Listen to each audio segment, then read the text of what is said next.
have been using these products for a year, and I've been interested in them for a year and a half, and was so happy to get them in my hands, and then wanted to be available to help other people learn how to use this technology to make their practices better too. So I am yours for the next hour and plus minutes here tonight, everybody. I thought someone was getting shot in the kitchen. That would be my husband getting ice. All right, speaking of, this is my husband right here. I am married to Matt Bynum. He's a general dentist, and we practice together in the same building and have 3 boys. And then we have 2 pups, Maverick and Goose. So I am the only queen. There are no princesses running around. And this was our last and probably last family vacation that we took this summer. We went to South Africa this summer together as a family. And just, you know, everyone's gone separate ways. They're all grown up now. So getting us all together is like an act of Congress. This is Matthew. He's 25. He lives in the panhandle of Florida. This is Luke. He's 23. He lives in Charleston. He is a D2 dental student at MUSC. And this is John. John is a junior at Clemson, and he's majoring in entrepreneurial and business something. Matthew just got locked up with Maddie in September, so he put a ring on it. This was the night they got engaged over in France. Luke also got engaged 3 weeks earlier than that on a hiking trip to Faith. And John is dating his high school sweetheart, Sal, who plays rugby at Queens. So this is my family unit, and then this is my work family unit. This is our practice, actually. This is Matt's practice on the top, mine in the middle, and then I do run a tongue tie airway frenectomy practice as well, and I teach courses on that as well. And my practice is called the Tot Spot. And this is the other person that helps make the wheels on the bus go round and round. This is Dr. Megan Sharowski. She is my business partner.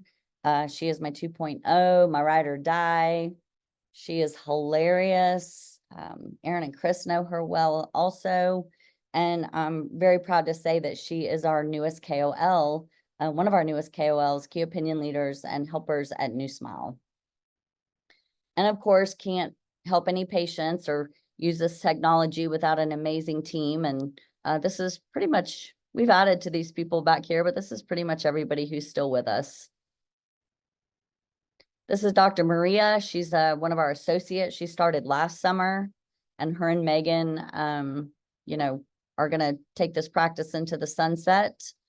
Great human beings.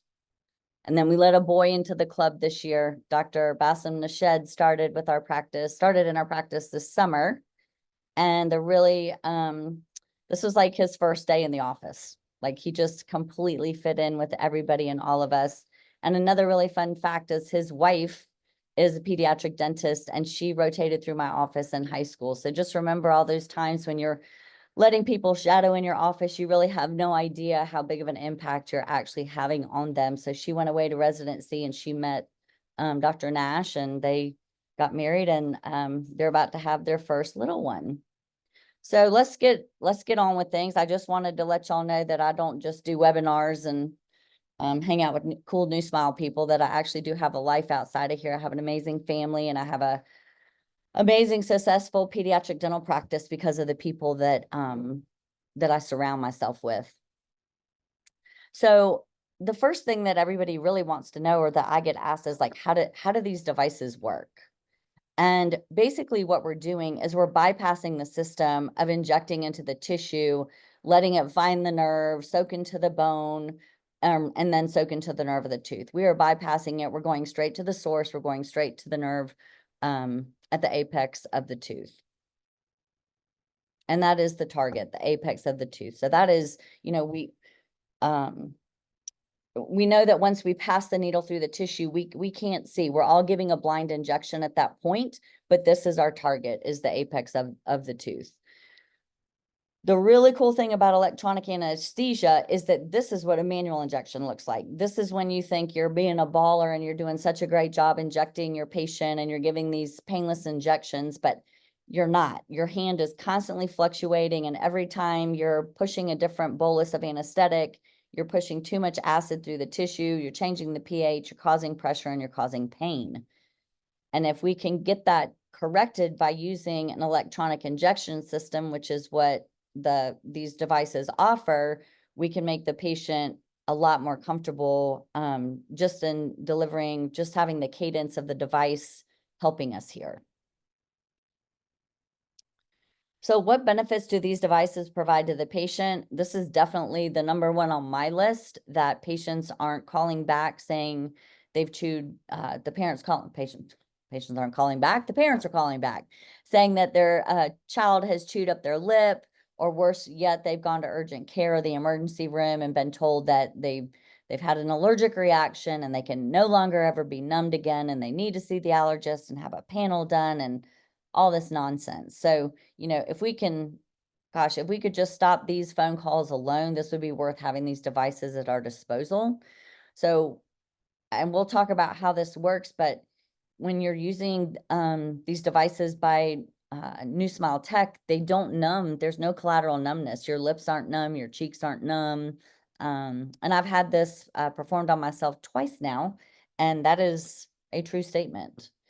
The next thing is you never have to give a block again, which is really nice. Dangerous. Dangerous. Smoothie. Making smoothie. Calendar. No meetings today. Remember, tandläkare at 9:30. Fire off. Fire off. Open door. Door open. Så ska vi sätta en till. Ah.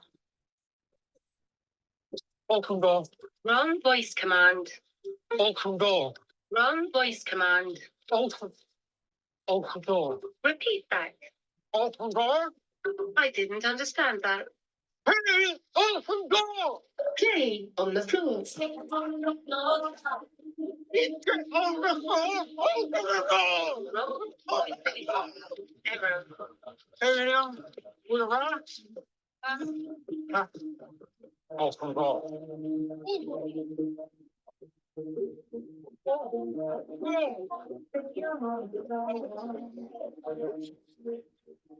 Fire. Fire, William. Fire. Fire.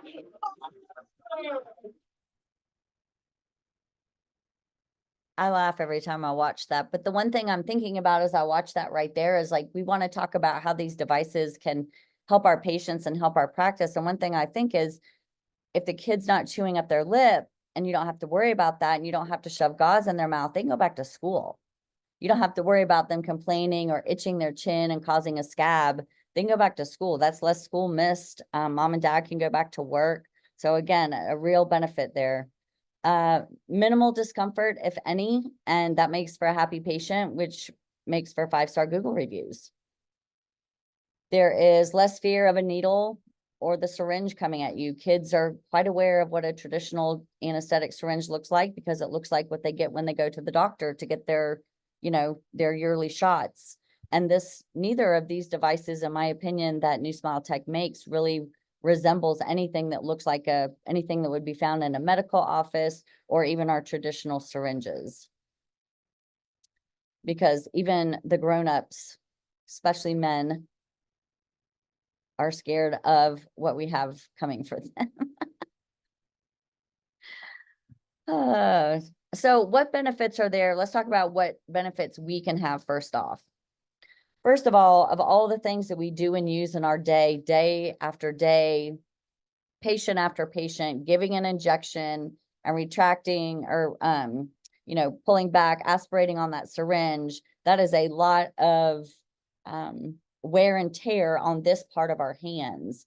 And over again, Dr. Loree Johnson, who teaches this, she really has struggled with this. She's had PRP in her hand done for it. So just taking that away, look how much nicer of a delivery system. This is the Soan. The Soan is the cordless unit. We're going to talk about the differences here shortly, but just such a nicer, you know, just less wear and tear on our bodies.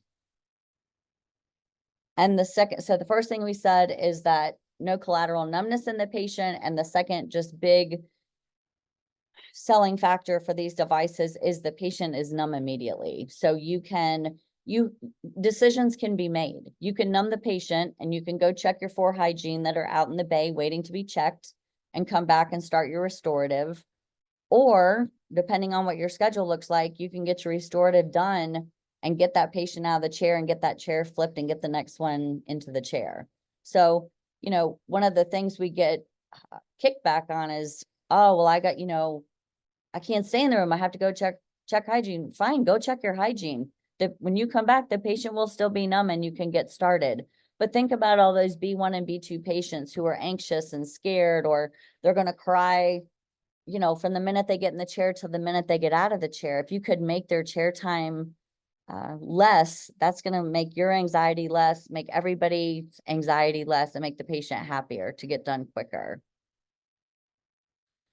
More efficient treatment planning. We can get more dentistry done in an appointment. We had a patient today right at the end of lunchtime that Dr. Nash was working on, and the kid was doing great. And so Dr. Nash, we weren't up really against the clock. We had department meetings and we were still getting the pizza set up and everything. So he went out and he talked to the dad and said, hey, he's doing great. Do you care if I get this appointment done? And the dad was like, oh my gosh, yes. And the dad got up to the counter and almost cried to the admin person and said, the last office we were with, it was never the same people here. Nobody ever told us what was going on. It seemed like we were always coming back and being told different things, and you got everything done while we were in the building today. So again, making patients happy, making parents happy, a lot more opportunity on the table when you have devices like this at your disposal. And again, like I said, if you have a less anxious patient, that leads to a less anxious dentist. This is on the daily in our practice. This is Dr. Megan working on a patient. In our practice, we do not have parents in the rooms with us. We have a window, a double window. It's not like mirrored on one side. You can see both ways, but the parent stands at the window and watches. So imagine being a parent, and this mom doesn't give a, she's sitting down. You can see her sitting. There's a bench back there. She's, TikToking on her phone. She's not even worried about her child. She trusts us, but just watch this interaction with this patient. I got the eye of the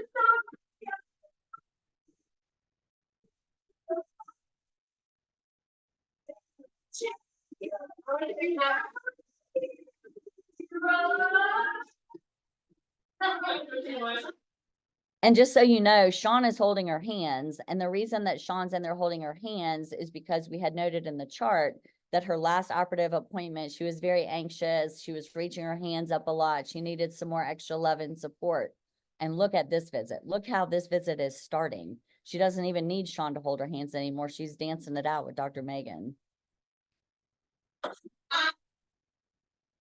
So where has this been all my life? Everyone's asking like, well, gosh, what is this new? Like, did New Smile did they develop this in a lab in Houston, or where did all this come from? So just real quickly, I want to give you a backstory that it's been around for a very long time. Electric dental anesthesia it's just really evolved and gotten a lot better. These numbers are even higher than what these slides show, but it's used in many, many countries. Intraosseous anesthesia is not new to the rest of the world. Sadly, it's just new to us because we have such strict guidelines and high fences we have to jump over with the FDA to get things approved, which I understand is important in the United States. We set our bars high and want to be the standard of care, but it has just really taken a long time to get this technology into our country. And there's courses all around the world that can be taken to learn this and to learn these devices. This top rung right here, these are the 5, what I would call the OGs. They have been the ones that have jumped on the airplanes and traveled around to other countries to teach this technology and practices like your practice and my practice. And Dr. Andrew Prynne here in the middle, he's the one that sort of was the, elected as tribute to come to the United States and do the first training on dentists here in the United States.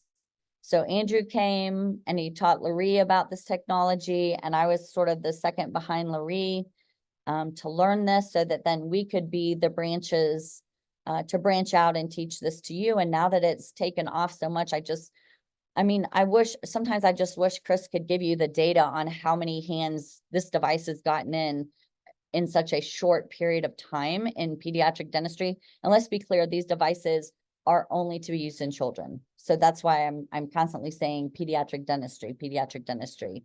And I'm just super proud, like I said earlier, that Dr. Megan is now along on this journey with me.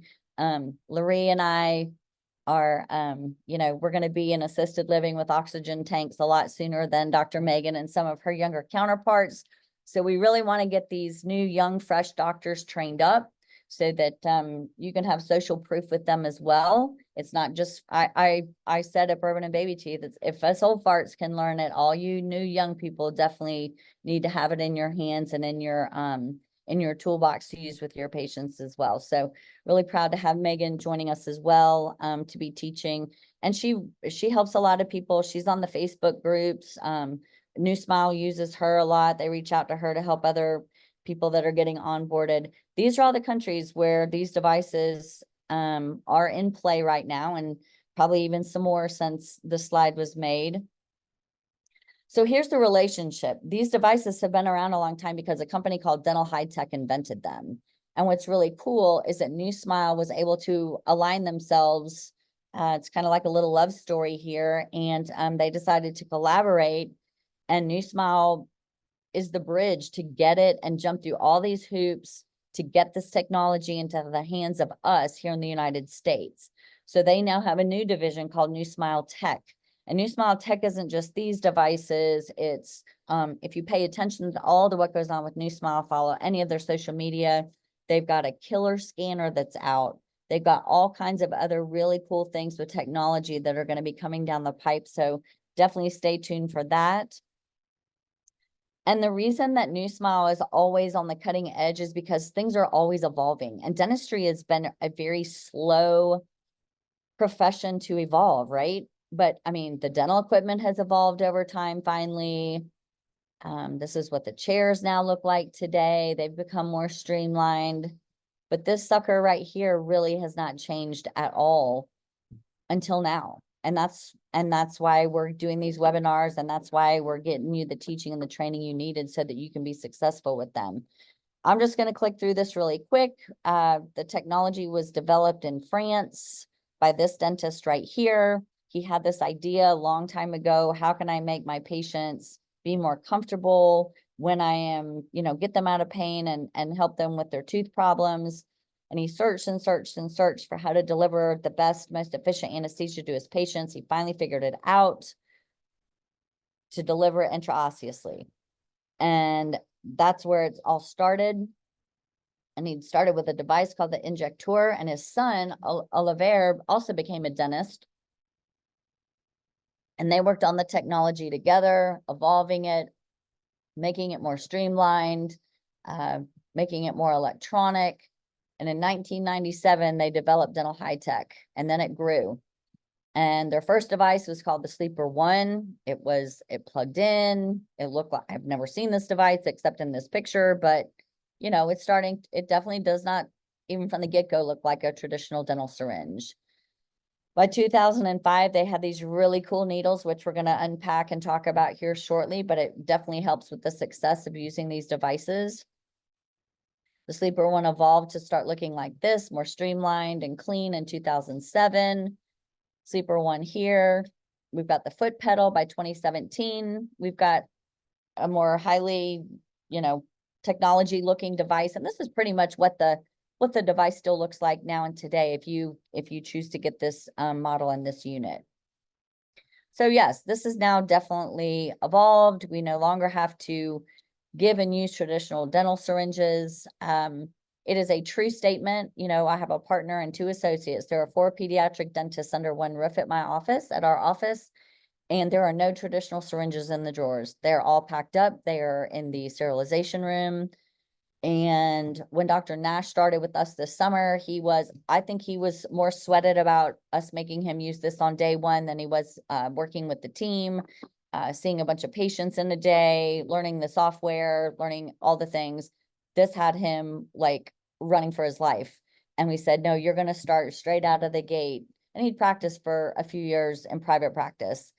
And we said, you're starting with this right out the gate. And he has not looked back. His wife is in another practice, and they would go home at night and share stories. And so finally, his wife convinced her owner doctor to get a device, and they've had it about a month now. So now he doesn't have to go home and brag at night. Now they can talk about their success stories using these devices.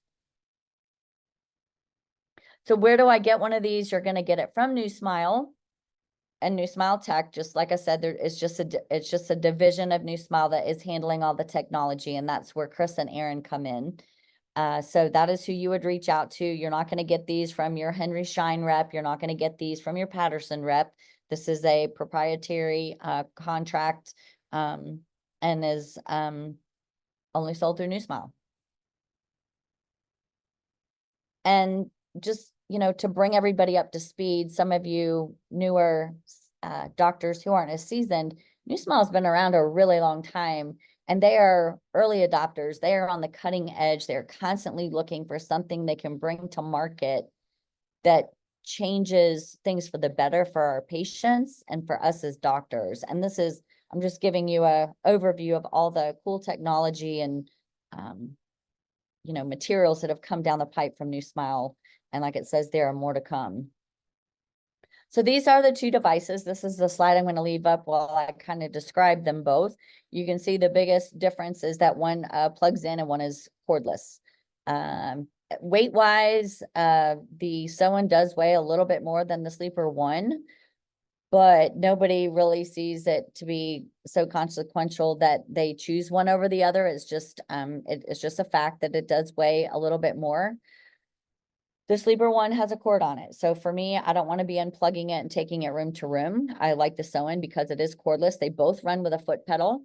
The one thing that people do seem to prefer about the SleeperOne is that you see that light that's wrapping around it, that orange light. That light wraps all the way around it. And what you'll learn as we're not going to cover it tonight, but as you learn how these devices work, the lights are a communication system on the devices. They tell you different things as you're delivering anesthesia, when you're done delivering anesthesia. And so those lights become important to you. They're giving you feedback. And on the SleeperOne, you can get feedback circumferentially with the unit. With the Soan, the lights are only on one side. It's a 4-sided device, and the lights are only there to be viewed on one side. So that it is a learning curve. You have to learn how to twist the device or ask your assistant to tell you what those lights are doing in case you need feedback in that manner while you're delivering anesthesia. But these are the two devices. Again, I don't like cords. I feel like I have enough cords dangling around in my operatory. And the other thing is I have one in every room. If I had 10 operatories, I would have 10 of these devices. I'm not moving them around a lot. I believe that much in this product. I think it's like weird to be walking down the hall carrying a foot pedal and a cord or a whatever to another room. So I feel like once you buy one and you're like, this is definitely it, then you just need to just commit and get them for all your treatment rooms would be my recommendation. Again, this is what they look like. You can see the lights are only on one side of the device. And the other thing I'll mention while we're on this slide, you can see these are the proprietary needles that were developed, and they have the letter D on them. And the D always needs to be pointing up at when you're given the first injection. I'm just pointing it out on this slide, but you're going to see that D a little bit later as we talk about how to use the devices. So let's talk about that. Like stop talking about the devices and tell me how they work. The significance of delivery, when you're delivering just with a traditional syringe, this is what you're dealing with. It's dispersing into the tissue. It's going everywhere. You don't know if it's concentrated enough to get to the target, which is the apex of the tooth where the nerve is or not. That's why you're leaving the room, praying and coming back and hoping you have profound anesthesia. Whereas when you're using these devices and you can control the speed and you can hit your target, you're keeping that bubble right there. And your epinephrine has a chance to work and start to lock those vessels down so that that anesthesia stays at the site that you're working on anyways. So we're going to give 2 injections. The first injection is going to be into the papilla, and it's in there for 5 to 10 seconds. All we're doing is blanching that papilla and preparing that site for where we're going to give the second injection. And the angle is going to be different. We're going to be coming straight down through the cancellous bone, which is where it's the most porous, and we're gonna pop in and deliver. And we've got about 1 millimeter to 2 millimeters of needle at the hub still showing. People's, question like, oh, you're gonna hurt the tooth root, you're gonna do this, you're gonna do that. You're not. If you get your angulation right, you're gonna go, your dental anatomy. We all know our dental anatomy. We could give an injection with a traditional syringe almost with our eyes closed once we become proficient, right? Same way with these devices. You're not gonna be shredding up a PDL, you're not gonna be damaging a tooth bud, you're not gonna be causing permanent, paresthesia in a patient. And the other thing you have to remember, this needle is so short. We're using my recommendation and many of the KOL's recommendations are to always use the extra short needle. We really can't see a need, even though you can get the other length needles, we just really can't see a need. You can get the job done with the extra short needle is what I'm trying to tell you. Important slide here. When we're giving an injection in the maxilla, you can be confident that your anesthesia is going to travel. Hold on, I'm going to get all the words up here so you can get a photo of this if you want. When we're doing it in the maxilla, you can be confident that you will get anesthesia 2 teeth forward and 2 teeth back. So when you're planning your injection location, you want to be thinking of that. In the mandible, it's going to flow more mesially. So you can only be confident that you're going to get anesthesia 1 tooth back and 2 teeth forward. So you got to be thinking about that and planning that when you're deciding on your site to give the anesthesia. And the other thing you want to think about too, and this will come up later, is, same way when you're giving a traditional injection, right? When you're numbing a 4-year-old, you're way more confident you're going to get a 4-year-old numb than a 10 or 11-year-old boy that's starting to go through puberty, right? I mean, the bone is starting to get more dense. It's not as cancellous and porous. So we know that, for our best successes when we're starting these cases, let's start with good behaved kids in a primary dentition. Oh, here's a good behaved kid in the primary dentition right here. So if we give the injection right here between these 2 molars on the mandible, we know we're going to get numb a tooth back and 2 forward. First injection, mucosal injection, straight into the papilla. Second thing we're going to do is we're going to penetrate the bone, and then we're going to deliver the anesthesia after we've done that. So it's 2 injections in the same site. The first one's in there for 5 to 10 seconds. The second one is the one that's in there delivering the intraosseous anesthesia. This is showing what there's on that foot pedal. There are two flappers on it. So the middle one is for the papillary injection, and it goes much slower. So this is just showing you that is literally how slow the anesthetic is going into that mucosa when you are giving that first mucosal injection. And like we said, it's very important that that D is pointing up. And the reason is that needle has an edge on it that needs to enter the tissue with the D facing up. And this is going to be a demonstration of that. The D's facing up, and you're literally just laying that needle into the tissue. And it goes in so nicely. I don't know what other word to use, but it just melts like right into the tissue right there. 5 to 10 seconds, and they're giving that injection. After that part, I prefer to let the assistant rinse the patient's mouth out at that point. Then I go back in for the second injection. And once I'm into the bone confidently where I want to be, know I'm at my target, then I step on the foot pedal to deliver the second dose which will be the intraosseous dose of anesthetic. And this is the speed of that injection. Again, it is quicker, but man, when you're watching that plunger, it's going slow. Like you're half a Disney song, maybe a full Disney song, depending on how much anesthetic you're going to end up delivering based on your case selection.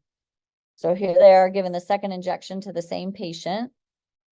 And you can see the angle's different now. We're like straight up and down. We're going in between here.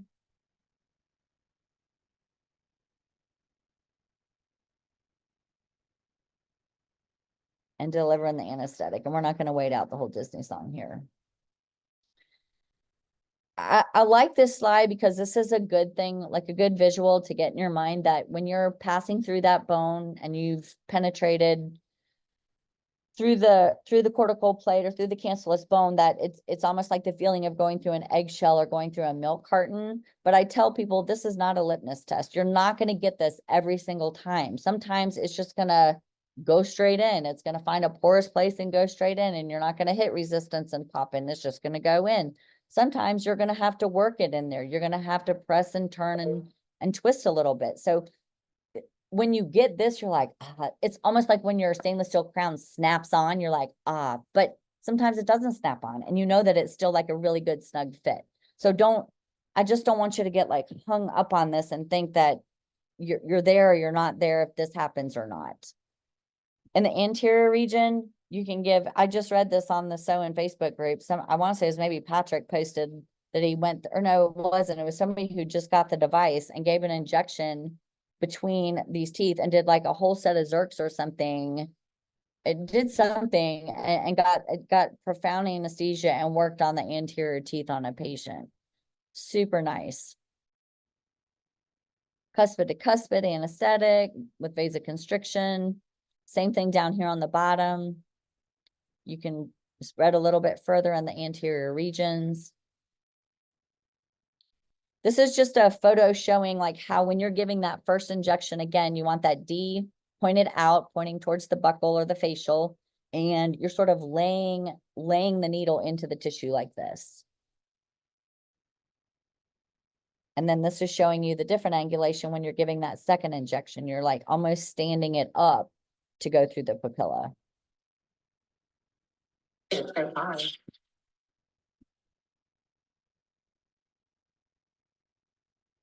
And this, I don't know why this says this is Dr. Alp. This is actually Dr. Megan working on one of our kiddos. You're good.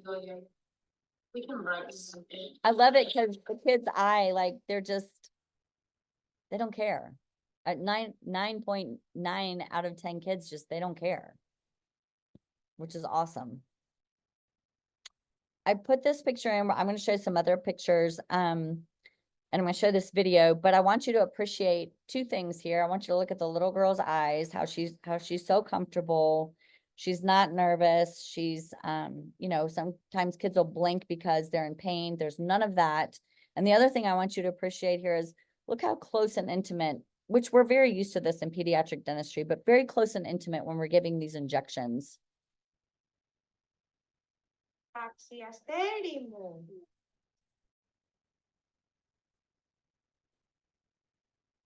Bravo, Topolino.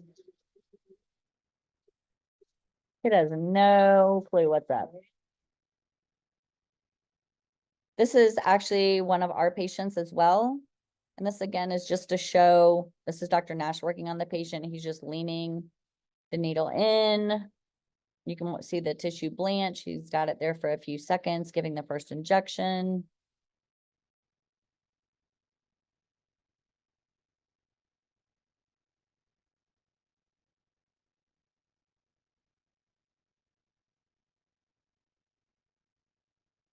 I don't know if you can appreciate right there, but there was some twisting. Like that's a good little hack, is when you hit resistance, you just like give it a little twist, and then you can like give a little tug back to see if you're in the bone and confidently in the bone right there.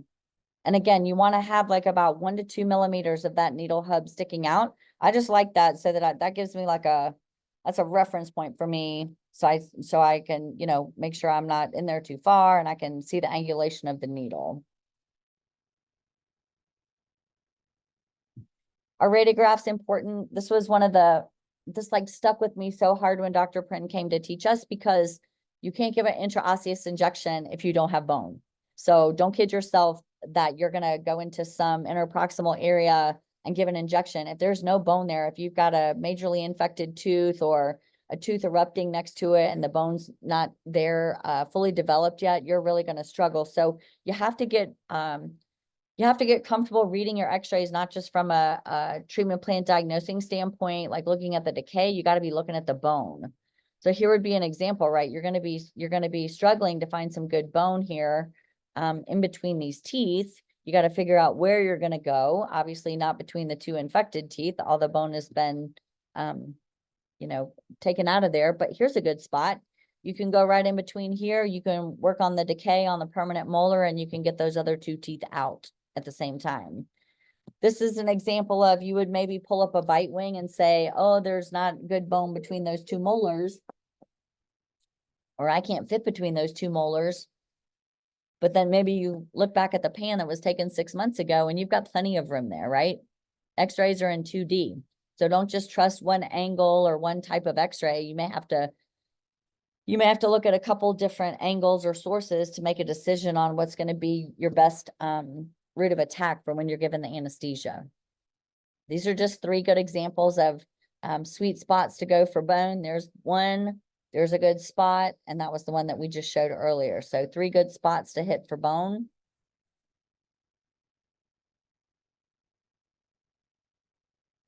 I'm going to show a couple here, bang and bang, and we can get a good bit of dentistry done in one visit.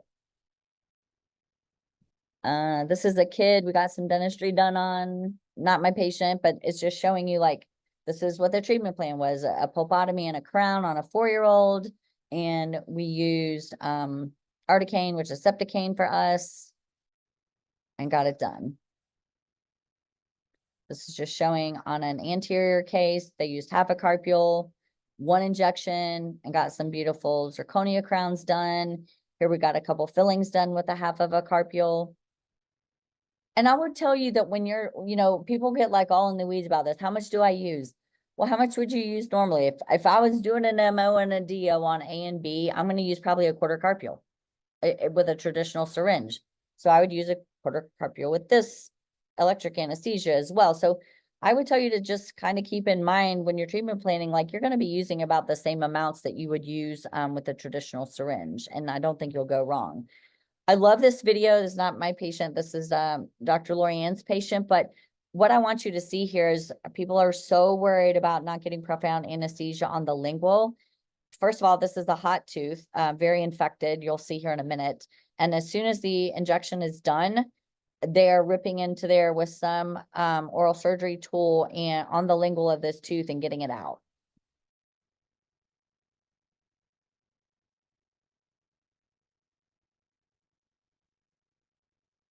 And this would be a great case for where you would definitely want to look at your x-rays, right? Because you know that bone has been sacrificed in this quadrant. You've got to find a really good spot to go in to get the patient numb.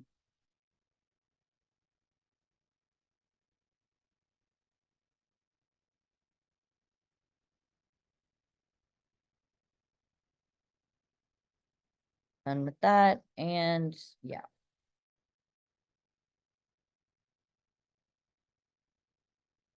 Profound anesthesia on the lingual, which is really great for all you old school rubber dam users too, right? You can place your rubber dam immediately. You don't have to give any infiltrations on the lingual. You don't have to worry about your clamps pinching. Super nice. This is an adult patient, which we do not recommend using them on adults, but I kind of am like a kid. This is me. I had a crown. I had a temporary crown on. The temporary came off. It had been on there way too long, and it came off and it was sensitive. And I was like, Megan, will you numb me up? Matt has time to like put my permanent crown in. So she numbed me up, and then Matt came right over, took the temporary off, picked up a handpiece, cleaned all the cement off of it, and put my permanent crown on. And literally 2 hours earlier, when the crown fell off and was in my hand, the temporary, my tooth was so sensitive. So I know my tooth was numb. I want to show you this video because I want you to watch Megan pop this in. She's struggling. I'm an adult. She's twisting and turning, and she's backing up, and she's re-angulating, and she's making me bleed. But you're going to see it pop in here in a second. Right here. Pop. And when that happens, is the patient I don't want to say you can hear that. You can't hear that, but it's almost like you can feel it happening. All right, enough of that. So why is there minimal, if any, discomfort when we're using these devices? We're using a special needle, which we're going to show here shortly. We talked about the cadence or the injection speed. We're keeping a steady rate, which cuts down on the acidity and the pressure and the discomfort. And we're making sure we're, you know, being mindful of our ergonomics and how we're positioning ourselves and fulcruming when we're doing these injections. So let's talk about this special needle that I've alluded to. This is what a normal needle looks like. If you look at it under SCM, it looks like this. It's very jagged, and it basically tears through the gingiva and tears through the tissue, whereas these special needles are called Effitech needles, and they have a double bevel on them, and they literally slide under the tissue. It's almost like using a scalpel, and it just causes very minimal discomfort, if any, for your patients. Again, don't get hung up on this slide. Don't be sitting there in your head like, do I need a compass to make sure I'm 15 degrees under the tissue? Just be thinking you're just like, it's just a very small angle that you're going into, and you're not going down to periosteum. We're not going down to bone. We're not doing anything like that. Very, very small angle. We've gone too far on that second picture right there. So this is actually in our office this week. This is the first patient is Dr. Nash's patient. The second patient is me. And I think I just dropped these in here today just to show you what mucosal injections look like. He's got the D facing out. He's literally just leaning into the tissue. And you're just watching it. You're just watching it for it to blanch. And for some patients that takes 5 seconds, some it takes a little bit longer, but I mean, you should be in and out of there in 10 seconds.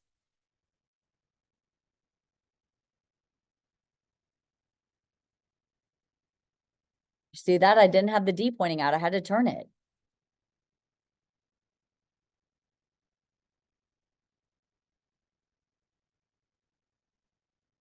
All right, all right. So those are some mucosal injections. Yeah. Come on now. Next slide. Oh, this is the next slide. Sorry. Okay, this is showing the second injection on the patients. So this is me. I'm twisting and turning, making sure I'm getting into the bone. And I felt it, and I give it a little tug back, and I'm in there. On the left side, you're seeing the dots. The dots are telling him he doesn't have too much pressure.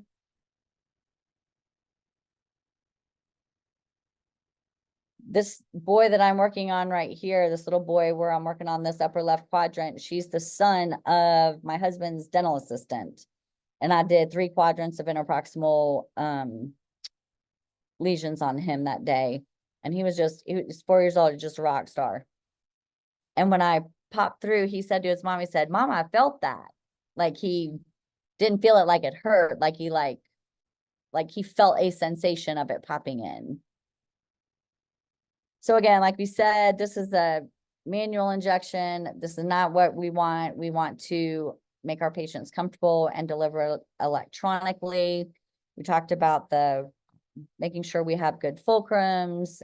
This is not how we use these devices. We want to be nice and intimate with our patients up close. I'm going to show you some videos here shortly on one thing you have to get used to is, and you know, I mean, we perform goat rodeos every day in pediatric dentistry. So we are not used to sitting in one position and our back all straight and sitting at 10 o'clock and doing, you know, everything on this patient. So you do have to get used to moving around the patient a little bit more, repositioning the patient some, moving their head, moving their neck, getting the patient where you need them to be so you can give the most efficient delivery of anesthetic. So some final thoughts that we're going to talk about here. The onset is immediate, which is nice. One thing you're going to have to switch your mind on is we all have lidocaine stocked for days in our storage rooms and sterilization rooms. And we really want to see you make the switch over to Septicane. Septicane has the correct molecular structure to penetrate bone for intraosseous injections. So it's not that these devices want Septicane, it's that any intraosseous injection you're giving should be given with Septicane because it's going to go into the bone. It has the better molecule size to get into the bone. We really recommend sticking with 1 to 200. I personally don't want any 1 to 100s in my drawer. I don't want any confusion there. I want everything simple. I want you to load the same thing all the time. 1 to 200 should get the job done. Your working time will be 30 to 45 minutes. I don't think many of us are working past that anyways in pediatric dentistry. And I feel like if you needed more time, if you needed the 45 to 60 minutes, just give more anesthetic if you think the anesthetic is wearing off and you're passing your 45-minute mark. The reason we want you to stay away from the 1 to 100 is because you do have a higher risk of ischemia when you're using that dilution. So for me, I would tell everybody, keep it simple, use the 1 to 200 for everybody. 4 main principles here: use the most appropriate dose of anesthetic, or most appropriate solution, which we said is the Septicane. Make sure you're giving the right amount. You don't need to give 2 carpules of this to do an occlusal on T.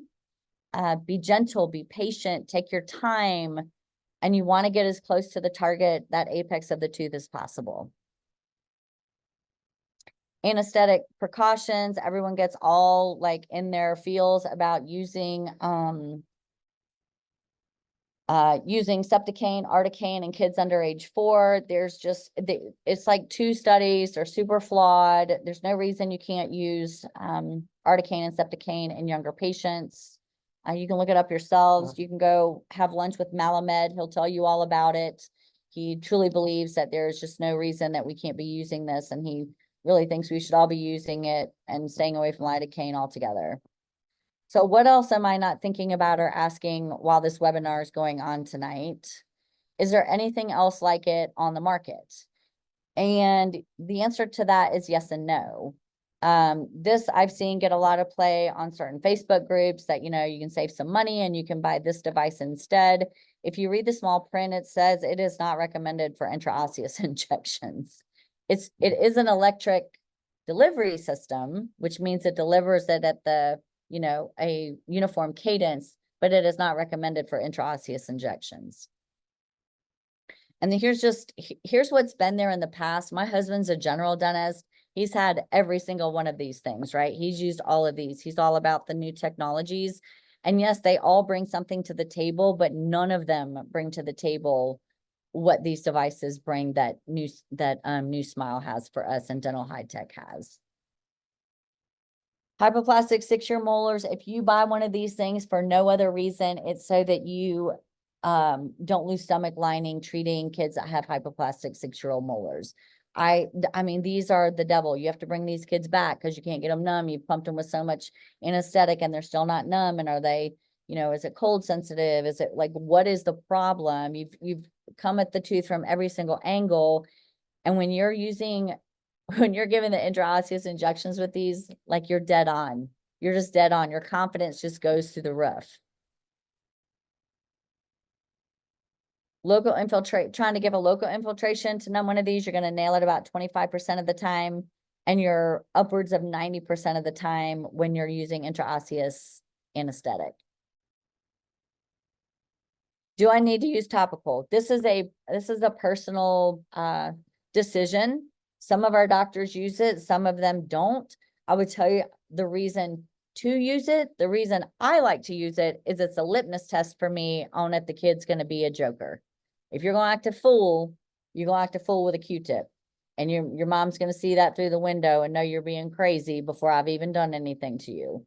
So I like to use it. You don't even have to probably put topical on it, right? You can just put a Q-tip in their mouth and see kind of like what circus is about to begin, or if they're going to be good and you're going to be able to get work done. So that would really be my only reason. I don't really feel like it adds any major benefit. I feel like if you will buy this or go to somebody's office who has one and let someone use this on you, you will see really quickly that it is not uncomfortable to get this mucosal injection, this first injection. What size needles? I kind of already touched on this. I'm a, fan favorite of the extra short. I just don't see the need for any of of these other needles. I think you can appreciate in the videos that we are giving a good bit of manual pressure sometimes, oftentimes, to get that needle to penetrate that through the bone. And just physics alone, just the longer the needle, the higher chance you have of a bend happening in that needle. So an extra short gets the job done. How much anesthetic should I give? Same thing, same story you're telling yourself from the day you graduated dental school, right? What's the size of my patient? What's the dental age of my patient? How many teeth am I going to be working on today? How bad a shape are they in, right? What exactly am I going to need to be doing? And then how much time are you going to need to get it done? So these are all things that you have to factor in when you're deciding how much anesthesia you're giving to any patient with any type of delivery unit. I'd love to give palatal injections and blocks. Can I still do those? I mean, if you're crazy, sure, but it sure is nice to know that I will never have to give these injections ever again. They're off the menu. There is a big learning curve. It's shorter for some than it is for others, but there is a learning curve. And what I love about this community is that people want to learn. They're not afraid to learn from their own mistakes or from other people's, I don't want to say failures, but, we all talk about it like, oh my gosh, I'm bending a needle. Or the kid felt numbness down here, or he felt that, or he was sore afterwards. And that's how we all get better. And I think as pediatric dentists especially pediatric dentists who are early adopters, like we all are on this call, we want to get it right. And the only way we get it right is to learn from those who got it wrong somewhere along the way. So to increase your learning curve, you want to start with a primary dentition on a well-behaved kid. You are going to bend some needles here and there. That's just part of the learning curve. Once you learn how to deliver the force down the axis of the device and the needle, you will stop bending needles. Breaking needles, it's on the slide. It doesn't need to be on the slide. I've been teaching these webinars for going on a year now. And Chris, I think we still are at a one, right? There's one story of a broken needle, and the doctor Just one admitted story. Yeah. right. And they admitted that they were hardcore doing something with they wore it out. So nothing to be afraid of. The integrity of the needle is going to be in the bending, not in the breaking. Picking your injection site, you're gonna need to learn that and get your angles right on that, and getting a good grip on the device. When I teach this hands-on and we're working on the, those poor little chicken bones, I tell people, you really want to, you want your hand down as close to the device as possible. You're going to have way more tactile sense the closer you are. It's like holding a pencil, right? You're not holding a pencil way up by the eraser. You're choking up on it and you're getting really close so that you can twist and push and pull and do all the things. Love this video because what I want you to see here, this is just the first injection, but on the second injection, Dr. Alp doesn't give up. He stays patient. He doesn't feel like he's in the right place, but he doesn't pull the needle out. He stays with it, and you're going to watch the needle pop in.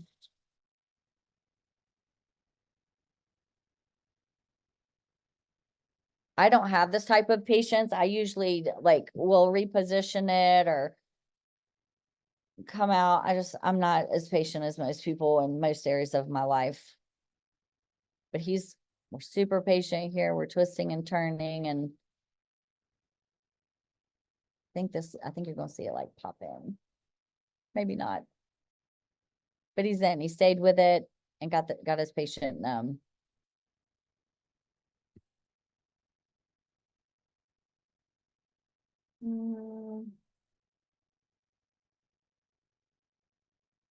think we already showed these.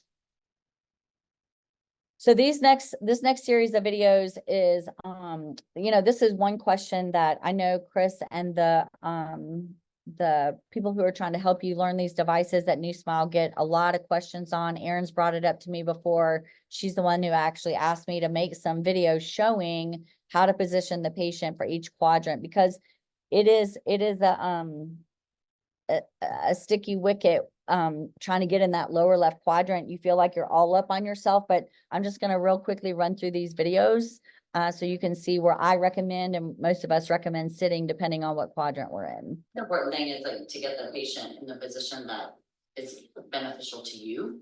So for this upper right side, I'm very close to my patient. I've got my elbows tucked in. I'm very close to my patient.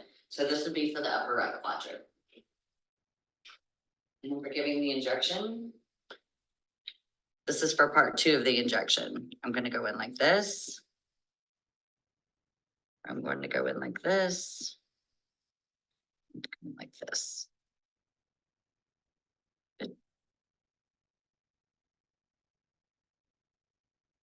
People say they really struggle with the upper left, and you've got to remember that you can move your patient. So I'll have my patient move to me like this. And again, I'm sitting very close to my patient. I'm not like way up here with my arms. I'm very close and have my patient in close. And then I'm holding the cheek back and retracting, and same angle. I would go in like this. I could go in like this. I could go in like this. That quadrant's a good one to get used to, tipping your patient's head. Even they got the nitrous nose on, everything, like bring the patient over to you. People say they really struggle with the upper left, and to the lower left side now, depending on, you know, you've got 2 options. You can either come in like this, stay on this left side, or you can roll around past 12 o'clock and come like this on this side, like this. It's really what your comfort level is. I like to stay on this side. My assistant's over here suctioning, so I try to stay on this side and just get a really high angle. So like this, or like this. And I'm fulcruming off the top teeth. Sometimes I will go right behind 12 o'clock, but my nitrous nose is right back there. It's built into the cabinet behind me. So I'm literally like straddling it and climbing over half the nitrous nose if I go at 12 o'clock. Is usually the easiest quadrant if you're just getting a sew in. This would be the quadrant I would want to start practicing in. Is this is where we normally sit anyways when we work. And you're just holding the lip out. And again, this, and this. So again, those videos are great. They show you the angles you could and should come in at, and also how to position your patient with this device. So why would you want these again? Immediate numbness for your patient, predictable anesthesia. Remember those hypoplastic 6s, that's what they're super nice for. No delay at all. You can get busy right away, less stress for everybody involved. Literally no post-op side effects. You can optimize your appointments, get more work done, be more efficient, get more production on the books if you want to. And it's a great practice builder, And shame on you if you're not educating your parents about what you're doing and what you have. And, you know, we hear 100 times a day, I wish my dentist had that. Well, it's just for kids, so sorry. We do have, I guess we can jump ahead a little bit. Dr. Ross, you there? I'm here now. Yeah. Awesome.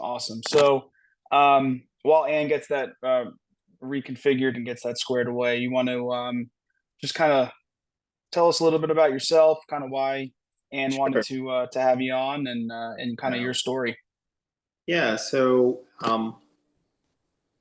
I became interested in the Soan device probably when I saw one of my colleagues down the road get one, and he brought us all into his office. Jeff Jackson, he kind of introduced it to us probably, I would say, early this year. And I kind of was like, well, that's great for him, but I don't think it's for me. And I kind of put it off, and then started talking with Ann and a couple other people who use it on a daily basis. And they were like, you got to try it. It's the coolest thing. So like most pediatric dentists, I gave in to peer pressure. And no, I'm kidding. But I bought it and I got it in my office and I tried it. And I think one of the first cases I used it on, or second case I used it on, was a hypoplastic molar on a child who, according to mom, was terrified of needles. She's like, don't talk about needles in front of my kid. Not that we do, but don't talk about this because she'll freak out. She'll jump out of the chair. And this little 6-year-old girl laughed the whole time that she was getting it. That it made her cheek feel, her teeth feel weird, but her cheek feel normal. So they came back and saw me again a couple of weeks later with the other kid for a cleaning, and mom and dad are from South Africa. And so when they got home, they called grandma and grandpa, and they just couldn't believe that she went to the dentist and she got a tooth fixed and a tooth extracted, and her cheek wasn't numb. She didn't bite her lip. She didn't bite her cheek. And so, I mean, after getting a hypoplastic molar, fully anesthetized, and her not moving or having any concerns or complaints, and literally picking up my handpiece immediately, I was like, okay, this was a really good investment. This made a lot of sense to purchase it. So I've used it probably for about 3 to 4 weeks consistently now. And I'm a little slower adapter on things, but today we got rid of all the syringes from our room. We're going to start just having Soan in there. I talked with Ann a lot, and I talked also with Joshua Solomon as well. And he gave me some really good tips, and so did Ann. But I tried lidocaine to see if it would work. I was like, let me try this because I want to see if it works. I kind of like to try things on my own to see if they work or not. And did not work as exactly as I thought it would. So learned that lesson. And then the whole, from constantly injecting tissue and being accustomed to how we poke into tissue, it was a little bit of a learning curve, learning how to like flex and kind of almost just press the needle on the tissue and push in. That took some getting used to, but once I kind of figured out how to do that, it's been a lot easier and a lot simpler for me to deliver anesthesia to kids with we call it a tooth thermometer in our office, because pretty much every kid knows what a thermometer is. Every kid's had a thermometer in their mouth before. They know when you put a thermometer in your mouth, you got to hold still. Can't move your tongue. So, I mean, kids have been taught that since they've been going to their pediatrician. So, from the baby. So, it works out great. I love it. I only have one right now, and I have 2 rooms. So, maybe getting another one. I don't know. We'll see. We'll see how, we'll see what Santa Claus brings this year. We'll find out. There you go. Yeah. Great. Awesome. Thanks for the feedback and the story. Yeah. It's always interesting to hear about, everybody's learning curve, right? Because, to Ann's point in the beginning, she, there's full transparency. There is that learning curve. So helping other people understand that and expect that is definitely normal. So hearing your experience with that learning curve is insightful. So thank you. Yeah, no problem. Ann, are you back? I think I am. Well, if I go out again, I'm not getting on. Y'all can finish up, because basically I was just going to talk about what they cost and who uses them, and I wanted Gabe to be on here to really share his story. But it's these are mini computers, people. So it's not like you can just. I do not recommend just opening it out of the box and thinking you're going to know how to use it. It's got foot pedals, and it's got cords and plugs and batteries and chargers, and unscrew this and screw that on, and lights and all the things. And you really need to understand what, men especially don't like to read the manual. So this is one of those times you definitely want to read the manual, scan the QR code, watch the videos, call Chris and Aaron and Jordan and get some help. Don't sit there and suffer in silence. Get some help. That is what they're for. Aaron and Chris have, way more important things they be doing on, once or twice a month on these calls. And they're on here because they're here for you. They want you to get this right. They want you to love the device and not say that you bought it and, you couldn't get in touch with anybody and nobody helped you with it. That is not the culture of New Smile anyways. Very transparent, very easy to get in touch with and helpful. So let me see if I can rip through these last 10 slides, Chris, okay? Yeah, sure. while you're doing that, so yeah, just to reiterate that last point, guys, I mean, it's, with that learning curve, we do know that there is a learning curve with this. We have tons and tons of resources available for you, including an onboarding training process to help you unbox it, get you trained up, basic features, settings, things like that. And that's all done with one-on-one video calls with myself, with Aaron, or with Jordan, who's not on the call tonight. But if you can bring up the contact info. Yes, for sure. So you can't afford it. You can't afford it. And like Gabe said, Christmas is coming. Get you one of these. This is the pricing. If you do buy more than one, if you decide you want to equip more than one room, this is the time to do it because the price does drop depending on if you buy one or two or three. So this is the current pricing for the devices. And the way you're going to learn how to use it is you're going to reach out to Chris, or you can reach out to Jordan. Take a screenshot of that. Or you can reach out to Erin. She's a wealth of knowledge as well. They're all extremely helpful. And Dr. Prin is who I learned from. And if you jump into the Facebook groups, you will learn a lot from him. He's on a different time zone and he always seems to answer the questions ahead of any of the other KOLs. But, and the other thing I would tell you is if you're friends with someone in your area that has one, go watch them. Have them help you. Like everyone wants to see everybody be successful with this. So definitely get the professional training, but then go, collaborate with your colleagues as well. We did a stab lab when Dr. Prin came, and we have a study club that we run here, and we all came together. Dr. Prin spoke to all of us, and over half of the pediatric dentists in my community now own and use these devices, which is pretty awesome. Yeah. If you guys have, sorry, Anna, to interrupt, but No, go. while we're planning for next year, everybody, if you do have a study club or some kind of group that you guys get together with on a monthly, quarterly basis, let us know. We'd love to come out and do some hands-on training, like we did with Ann there. Formal lecture with some hands-on training. It's really, really, really helpful for everybody.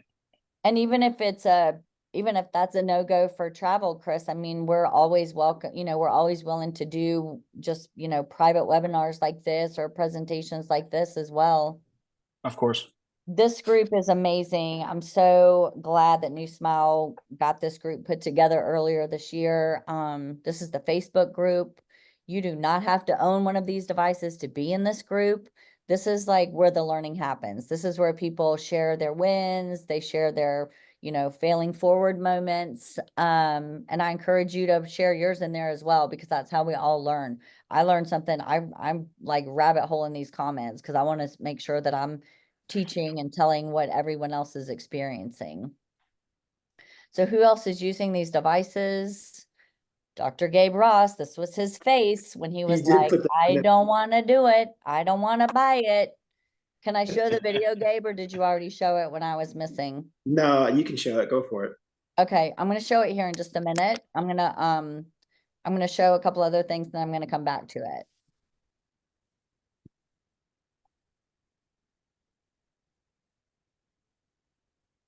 So a lot of you know Dr. Bobby Elliott. I would say he's very much like Dr. Ross, that he's not an early adopter. He's skeptical.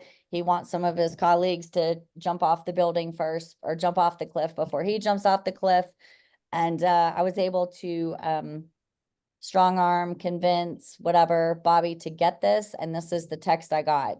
Soan's working overtime today like a boss. I took out an upper right 4 on a 13-year-old, CNH on a 7-year-old, super easy.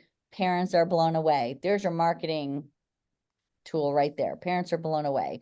Thank you both for your education and tips. Larissa, great job. I said we just love stories like this, and that it is a staple in your practice. Like that is, it is. It's like having ketchup in your refrigerator. You got to have it.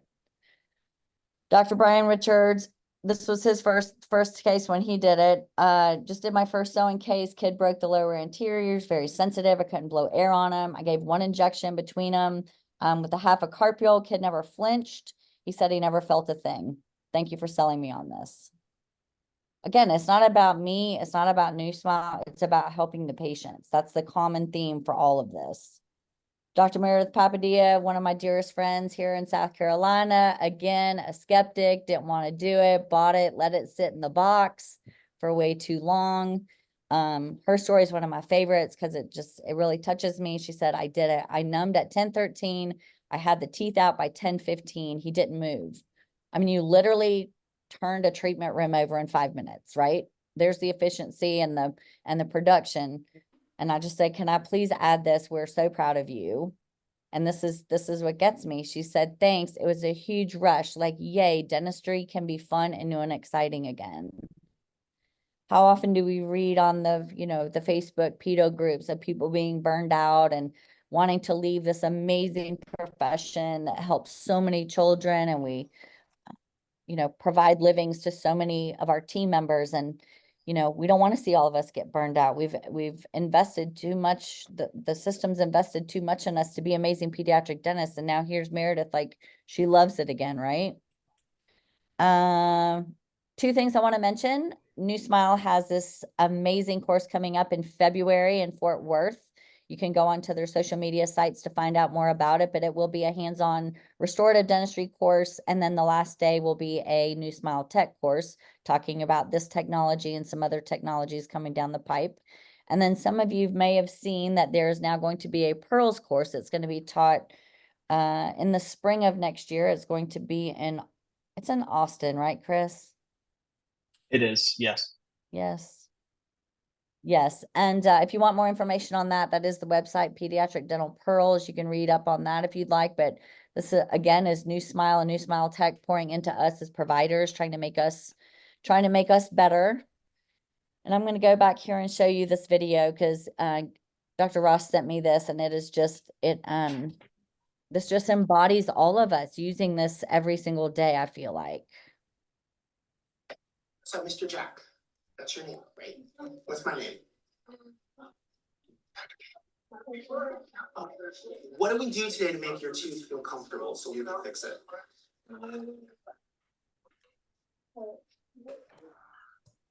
We use some jelly? Yeah. And then what was that thing by your tooth that checked the temperature of your tooth? Tooth thermometer. And what did it feel like? Can you tell Miss here what it felt like? Felt weird. Felt weird? But does your lip feel funny? Yeah. Does your cheek feel funny? Yeah. Does your tooth feel funny? If I bite down, it feels weird. Feels weird when you bite down? Okay. And guess what? Did you know we wiggled your tooth today? You did? Did it bother you at all? It was pretty easy, wasn't it? Yeah. What do you think? If you had to come back, would you want to come back and get the tooth thermometer again if you had to? It's pretty simple, isn't it? It's not scary like some big people say, is it? No, that's pretty awesome, bro. What'd you get there? What's that? Popsicle's the best part. Give me some nuts. What's that, brother? I think you were leading him a lot, but that was really cute. Well, sometimes interviews have to be, led along by good interviews. No, just kidding. It was the popsicle. So, it works. No, I love that. And again, I just really want to thank you for sharing your time tonight and being willing to be here for all of us and all of this. And that's all I got. And I'm done again. Awesome. Am I getting kicked? Hopefully We're ahead of schedule, so we'll go ahead and open it up to Q&A. Got quite a few questions in here, but just a reminder for everybody, submit those questions in that Q&A and we'll answer them live right now. So and then this is I'm going to come out of PowerPoint, but this is my digital contact card if anybody wants to reach out to me. And Dr. Gabe does not have his contact info up there, but you can find him on social media, iPedo, anywhere. He's, you can learn a lot from people who have just gotten these devices as well, because they're still in their learning curves too, and they can make you feel better about yourself. All right. So First question is, do you use nitrous less often now? No, and I guess that would be like a personal preference. We just choose to use nitrous. Like nitrous is a not, I don't want to say it's a non-negotiable, because if a parent says they don't want it, we don't use it, but it is a standard, it's a default for every operative patient. I feel like nitrous provides a lot of other benefits, we don't use it just because the shot hurts. We use nitrous because it helps with secretions in the mouth, it helps with gagging, it helps with relaxation and anxiety. So, it's a great question, but we still use it. All right. Next question, kind of a two-parter, two separate questions kind of together, but so teenagers are okay to use this on. Is it because of bone density? And then you mentioned the adults as well. Can you use it on adults? Is it because of root length? Great question. It is not because of root length, this is because of bone density. And these devices and these needles are not FDA approved and recommended by New Smile and Dental High Tech to be used in patients over what age, Chris? The IFUs say for 14. For 14. Now, I'm going to tell you that the older your patient is, the more dense the bone is. The more dense the bone is, the less chance you have of getting a good intraosseous injection completed. So your confidence level goes down, your ability to get profound anesthesia goes down. However, we don't graduate patients till they're 19 years old, and we use these devices only every single day. That is me talking to you as a provider. I'm taking off my New Smile hat right now and telling you that me as a provider at my practice at Holly Tree, that is what we do. And it is the reason you're not my husband's a general dentist. He has 5 operatories. The reason he doesn't have these in all 5 operatories is because he can't guarantee that he's going to get profound anesthetic on every single patient with these devices. So next question is, do you still have to give soft tissue anesthesia on palatal for max or lingual for mandibular for extractions or zirconia crowns? No. Now get your credit card out and get one, because that is a reason right there. That's a reason right there to get these devices, right? Like that's what's super cool. I was saying earlier, you can place a rubber dam clamp immediately. You can extract a tooth immediately. You can prep below the margin for a stainless steel crown or a zirc crown immediately. You can go interproximally between 2 teeth immediately. Along those lines, we had a comment that they will often inject from the lingual for the upper left. They learned this tip from Josh Solomon. I was going to say that's a Josh Solomon or a Patrick Rupp tip right there. And you can go from the lingual as long as you're just, you can get the same effect. What is going to happen is if you deliver the anesthetic on the lingual, it's going to transition over to the buccal of that tissue. You're not going to have to give both.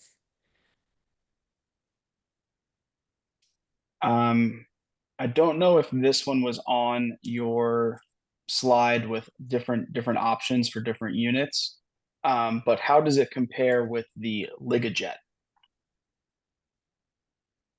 The Ligajet is an intraosseous injection, but it doesn't deliver it at a cadence. It's not electronic. Correct. So again, with that computer-assisted delivery of the solution, it's delivering it more compassionately, more accurately at the appropriate speed. Correct. Can hygienists use them? Gabe, do you have any hygienists? I don't have any hygienists in my office, no.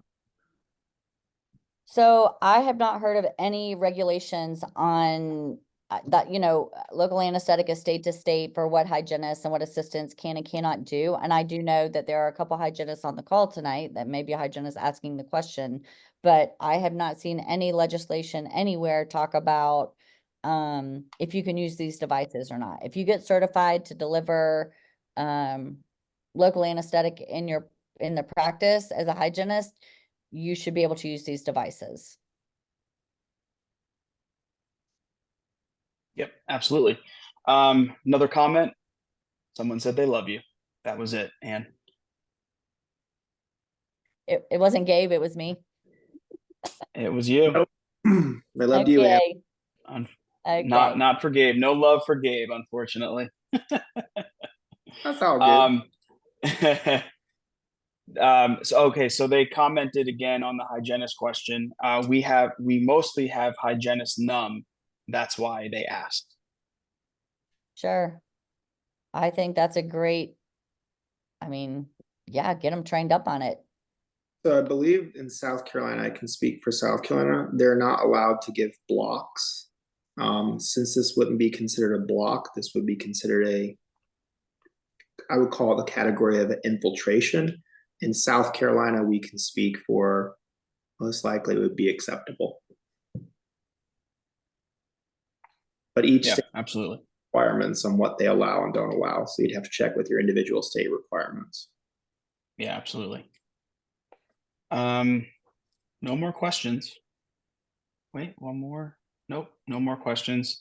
Aaron, can you do me a favor and just type in Dr. Gabe's info to everybody?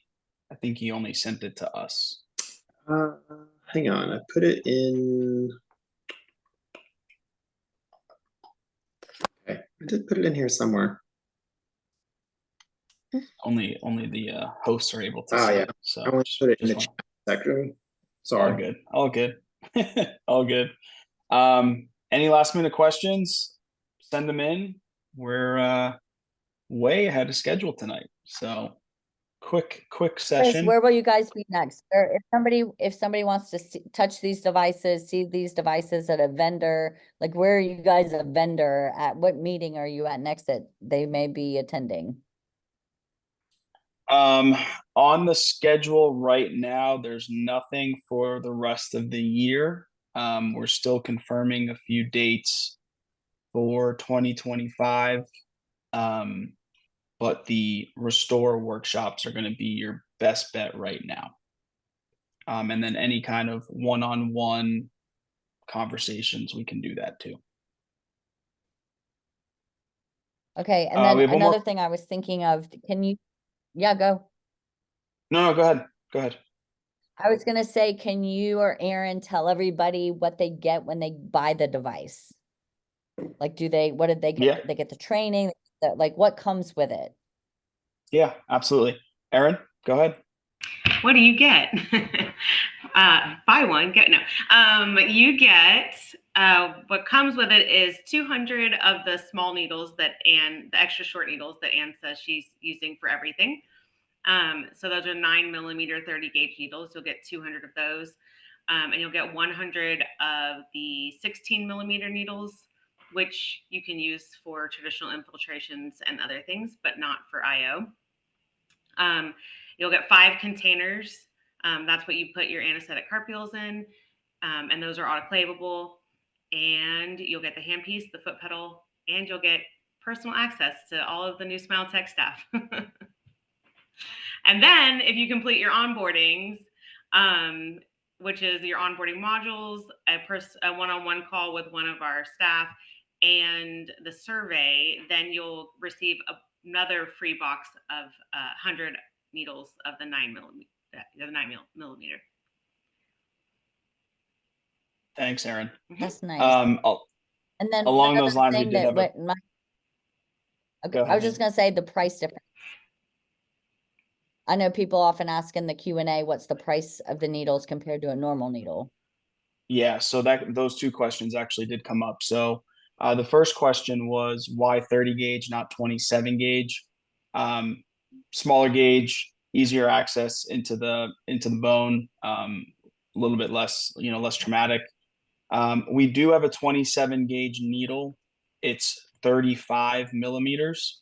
The reason why we don't include that in the box to begin with is it's only indicated for nerve blocks. So, you know, to Aaron's point earlier, you can still use the Soan or the SleeperOne for standard injections. But again, with intraosseous, you shouldn't have to. Cost per needle is 27 cents. So pack of 100 is $27. Your overall cost per injection, time, anesthetic, things like that is about 87 cents. How long does the average injection take? I mean, it's What is gonna it to the quarter mark? Say again, Gabe?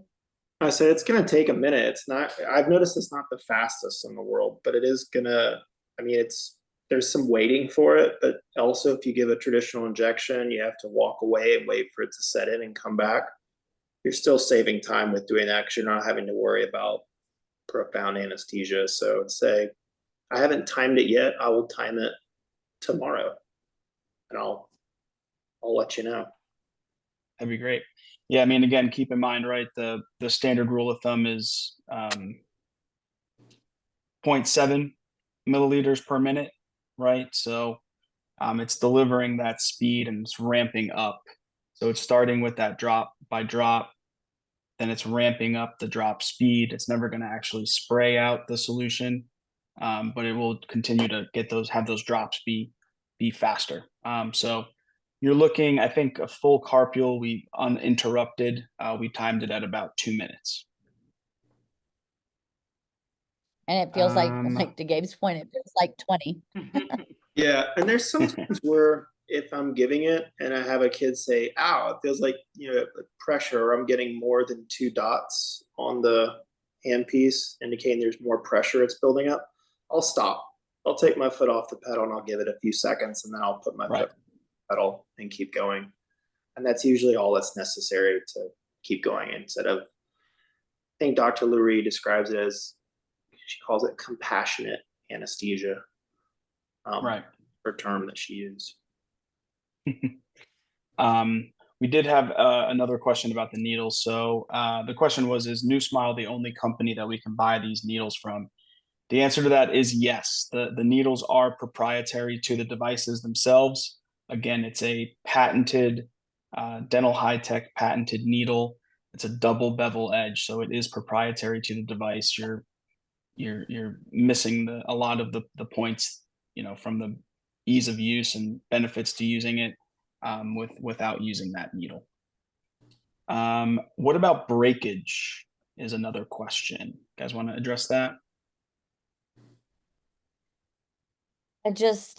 We kind of did talk about it earlier, and New Smile Tech encourages all users to report back any breakages or any issues they're ever having with the devices and units. And to date, only one person has ever reported back to New Smile that they had a breakage at the hub. And let's say that you are the second person that has the breakage at the hub. Not a big deal. You're going to take your hemostat and you're going to pull the needle out of the bone and get it out of there. It's not like, again, this is not a soft tissue injection. Think about if you're given an inferior alveolar injection and you break a needle somewhere. Now it's floating somewhere back in the retromolar pad. This is literally sticking in the bone. So you're just going to take a hemostat and pull it out. This is not going to be a stomach lining creating episode, I wouldn't think. But you should get more bends in the needle. The integrity of the needle is going to be in the needle bending itself like this, and you're going to go cuss word under your breath, take it out and put a new needle on and go again. It's just not going to break at the hub. One more question about a little bit more info on where to give the injection with an infected tooth. Gotta find good bone. Gotta find good bone. So you do have a couple options. if you just feel like you're not going to have good bone, those are some of the times that like Patrick or Josh will say, inject in 2 sites, like find 2 areas of issue, iffy bone, right? And inject into both of those sites. Maybe you'll nail it on one of those. The other way you can use it is you can use it like Chris was saying, you can use these devices like traditional syringes. You can give an infiltration, you can give if you need to give a block, you can do that. You can use it in different ways if you don't feel like you have bone to give a true intraosseous injection. So you do have to be creative sometimes, but especially in a kid, if confidently you can that anesthetic is going to push 2 teeth, but you can push it. You can pretty much get 3 or 4 teeth in a younger kid. So if you have to go further away from the site, you may have to give more anesthetic to be more confident, but your goal is to try to find some bone.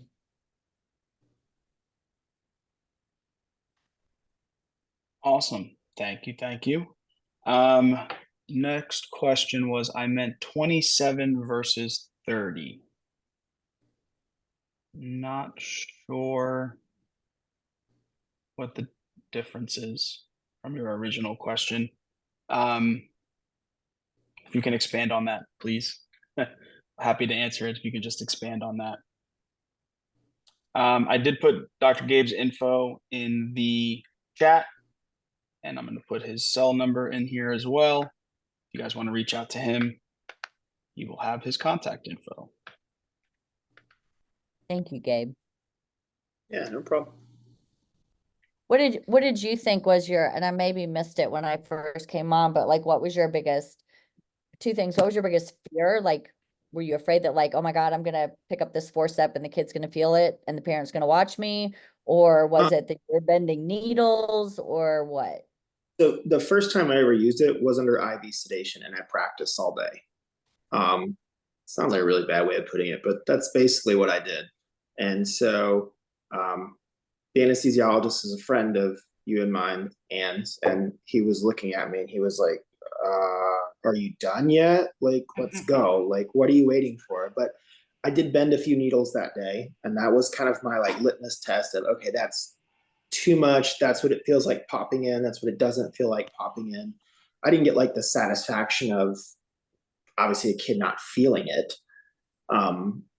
stuff like that. But I practiced that. And when I tried on live patients in the office, my biggest fear was like, what if I don't do the papilla injection perfect and they feel it when it goes in? They, are moving around and squirrely. And I'm just like, well, the first time I had my assistants, I placed topical as well. And when I first had them place topical, they put it in the bottom of the vestibule where they're accustomed to placing it all the time. And I'm like, no, we've got to place it here. So I showed them like how I want it done. And they were like, oh, well, yeah, that makes a lot more sense. So it just was a little tiny, it wasn't like a huge learning curve, but it was like a couple of little steps over several periods of time. And of course, trying lidocaine out to see if it worked, and it didn't. Just learning different techniques, and took a lot of like, I sent you a couple screenshots of like, x-rays that I had, and was like, this is what worked. I sent a couple to Josh.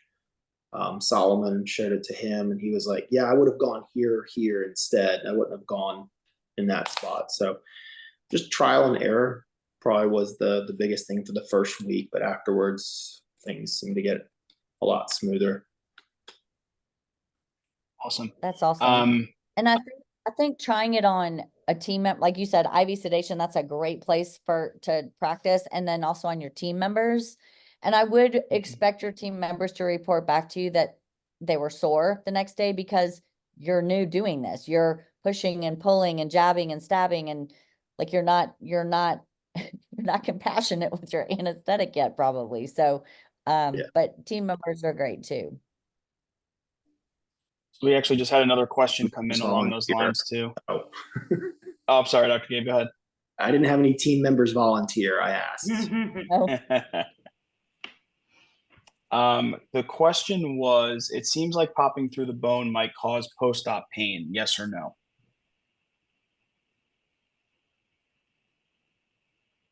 I don't know why that would be. There's really no nerve. There's like not nerves right there into that bone. It's such a small needle going into such a small space.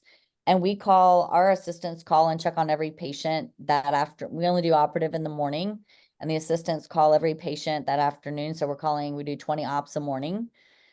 And I think that somebody would be reporting back that their kid was struggling or something was bothering them on those phone calls. So I know that's not like it's not like a JADA study or something, but at least in our practice, I don't feel like that's a concern. Gabe, comment? No, I've called several parents after we started doing it and kind of, explained to them, hey, look, this is a newer piece of technology in my office. It's well tested and everything, but I want to get your, personal feedback. Can I call you later and check on you and see how things went? And I called them and they were like, we've had traditional injections before and we've had this, and this time my kid didn't bite their lip. So I'm really happy. He didn't complain of pain more than he normally does, and the mom's like, he complains of everything. So this is, a good test. So I called after the first 2 weeks. I kind of didn't call after every single one because I was like, well, that's kind of redundant. I think we're having success when kids walk up front and they can still eat their popsicle in the office and not drool all over the place. It definitely lets me know that things are working. Yeah, I think too. And I think we had as dentists, we are super compassionate and we don't want our patients to be in any sort of discomfort. And I've seen some things in the sewing group where people say, oh, the patient was in pain later. Well, the patient had 4 extractions done, that weren't easy. One was ankylosed or whatever the thing is. So I think our brain goes to, oh my God, it was probably this new piece of technology and I hurt the patient. No, they had like a major surgical dental procedure done. Yeah, so there was another question about the needles too. 27 versus the 30 gauge. That 30 gauge needle is the smallest needle, so the 30 gauge you're going to use for IO and any standard injection with infiltration, PDL, palatal, and then the 27 again is only indicated. It's a 35 millimeter needle. It's only indicated for nerve block.